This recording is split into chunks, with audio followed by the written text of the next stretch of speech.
Hey there gamers, DreamcastGuy here, and today we're talking about the Nintendo Switch 2 because this thing just continues to be an ever-growing dumpster fire. But today, Nintendo has just released a master list of the hundreds and hundreds of games that work on the Nintendo Switch 1 that do not work on the Nintendo Switch 2.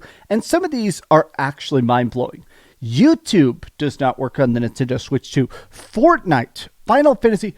There are so many games that just do not work on the Switch 2, and it's starting to seem like this system is in fact rushed, that it exists for profit over passion. I mean, the fact that this thing does not have an OLED screen, it's the most expensive Nintendo console of all time, the fact that it still has Joy-Con drift, the fact that it has a shorter battery life. Let's take a look at the master list today, because I have to admit that even though we are about 9 days from the launch, I don't think I've ever seen a Nintendo failure so obvious even before the bomb is hit. Let's talk. Hi, hope you're having a great day, and if you could please give this video a like and subscribe if you haven't already. Now, I do want to say, not every person is hating on this. I still see some hype. People are posting pictures. Apparently there's some leaked consoles in China going around, but a lot of people just kind of seem like, okay, the box is boring. The games are all digital. Pretty much every single Nintendo Switch 2 game is purely all digital. Even stuff like this. Like, come on. Could you not actually spend that little bit of money? This is now confirmed. Dragon Quest 1 and 2. On Xbox, the game is on the disc. On PlayStation, the game is on the disc. On the Nintendo Switch 2, it's a key card. But let's talk about this today.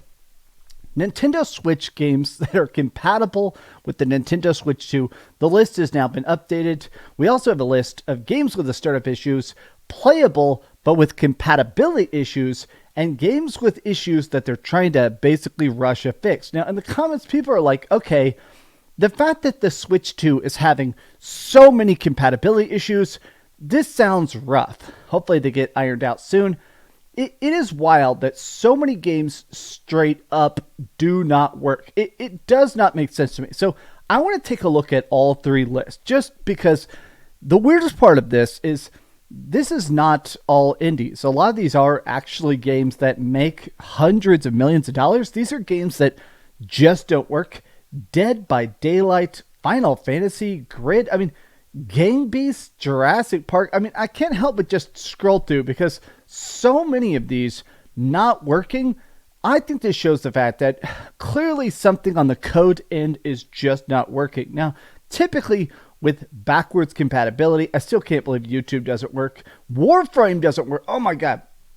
Typically with the backwards compatibility, the way it works is there's an emulator on the system. Obviously, the Nintendo Switch 2 architecture is very different from Nintendo Switch 1 architecture. The code, the bits, the hardware inside of it are very, very different. But since the Nintendo Switch 2 is a lot stronger than the Nintendo Switch 1, it's essentially got just a little puddle of programming. So you can still drop in Nintendo Switch 1 games and they mostly work. But I have to admit that the fact that these games seemingly don't even start up, games with startup issues, meaning that a lot of times they won't even boot. Even games that actually have stuff, Nintendo Switch games that start up on Nintendo Switch 2, but include some in-game compatibility issues. Now, as a person who played the Xbox 360 launch, there was actually a lot of backwards compatibility issues with Xbox 360 playing original Xbox games, where there were like 20 games that actually ran better on the original Xbox over the 360 just because of how it emulated stuff. But so many of these games, it blows my mind. Alan Wake, Alien, Isolation, oh my God, Fall Guys, oh my God. It's actually just mind-blowing. The Mega Man collection doesn't work. What are we doing here? Saints Row. I'm not just meaning to read these games back to back to back to back, but I hate seeing hundreds and hundreds and hundreds of games labeled as this issue is being investigated. This issue is being investigated. This issue is being investigated. To me, how are you dealing with this at launch? Maybe I'm being overly critical here. Maybe somebody in the comments will say you're being too harsh, but how is this stuff still being investigated 9 days before launch? A lot of the leaks are that the Nintendo Switch 2's like rough schematics were done in 2021.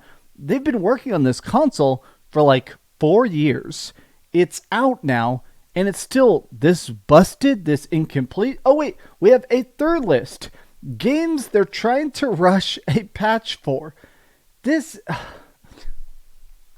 to me is unforgivable. Doom Eternal, Fortnite, Floor Kids, Fitness, Boxing. How are Nintendo games not working on the Nintendo? Oh my god. I have to say, Pizza Tower, oh my god. This to me very much screams the fact that the Nintendo Switch 2 is not ready for launch. And I feel like this is such a strange time to rush it. Like, historically, Nintendo's always been very, very clear about their obsession with holiday sales. They've talked about this very publicly, that every single year they like to have something coming out around Christmas. That's why you always get a collector's edition controller or a special Switch Lite Zelda edition, stuff like that. They always try to have something big and flashy ready for holiday. So if they were saying, we're trying to rush this out because we want to have it on the store shelves by October, right? That would sort of make a bit of logic, but why are you doing such an incomplete rush job if you're dropping it in June? This is a summer release. Could you delay it 45 days and it's more finished, more complete? I am still in a spot where I'm fascinated to watch the reactions to it because the Nintendo Switch 2, the more we hear about it, the more this thing seems like it's going to be the next Wii U. Maybe I'm being overly critical, but when I hear stuff like the fact that Nintendo has now confirmed they can remote deactivate your console, Nintendo has admitted that their new end-user license agreement, if they even think you're trying to bootleg something or share games with a friend, they will brick your console. There's going to be videos of people legitimately playing their system and it gets bricked. There's going to be videos of people trying to play games and they crash. There's going to be videos of people trying to transfer cloud saves with thousands of hours of Splatoon on it, and they're going to get deleted. I am fascinated because this really does seem like a unique L. The Nintendo Switch won me over because it stayed in its lane. It wasn't trying to have the best graphics. It wasn't trying to have big open world experiences. It was a tablet that played amazing games. And I really enjoyed that. I liked seeing, even if they were downgraded ports, it was cool seeing Wolfenstein on it, and The Witcher on it, and Final Fantasy on it, and seeing basically how great the Nintendo Switch could be at just being a Nintendo console. Whereas the Switch 2, this really seems like a project that purely exists so they can monetize the fan base. This, to me, if I could just be brutally honest, it seems like a pathetic cash grab and very un-Nintendo-like. Nintendo typically made money because they had the best product, the cutest games, the most family-friendly focus and stuff, but now they really do seem like they don't care about anything except milking you. How do you feel about the Nintendo Switch 2? How do you feel about this backwards compatibility list? And are you still getting one? Let me know your thoughts in the comments down below. And if you could, please give this video a like and subscribe if you haven't already. And please keep dreaming.